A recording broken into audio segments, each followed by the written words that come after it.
আমার SBS positive ছিল, ওটা আমার নেগেটিভ আছে। আমি গত সপ্তাহে পপুলার ডায়াগনোসিস টেস্ট করছিলাম, ওখানে আমার নেগেটিভ পাওয়া গেছে।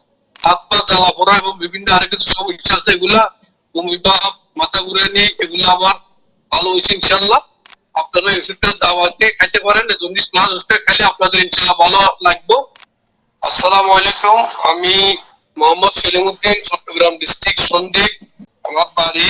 আমি আপনাদের দাওয়াত থেকে হেপাটাইটিস বি একটা ওষুধ খাই, প্লাস ওষুধ খাইছিলাম। ওই ওষুধটা খাওয়ার পরে আমার ব্লাড গ্রুপটা নেগেটিভ হয়েছে এবং আমার আরো কিছু সমস্যা ছিল। আমার শারীরিক ইনশাল্লাহ ভালো, আমার শরীরে জ্বালা পোড়া ছিল, ওগুলো আমার ইনশাল্লাহ ভালো। আমার এসবিএস পজিটিভ ছিল, ওটা আমার নেগেটিভ আছে। আমি গত সপ্তাহে পপুলার ডায়াগনোসিস টেস্ট করছিলাম, ওখানে আমার নেগেটিভ পাওয়া গেছে। আপনারা ডায়াবেটিস থেকে জন্ডিস প্লাস ওষুধটি সেবন করতে পারেন, এটা খাইলে ইনশাল্লাহ এসবিএস পজিটিভটা নেগেটিভ হয় এবং হাত পা জ্বালা পোড়া এবং বিভিন্ন আরো কিছু সমস্যা আছে, এগুলা বমি ভাব, মাথা ঘুরানি, এগুলো আমার ভালো হয়েছে ইনশাল্লাহ। ওই সমস্যাগুলো ইনশাল্লাহ আমার কাছে ভালো লাগতেছে, বাকিটা আল্লাহর উপরে ভরসা।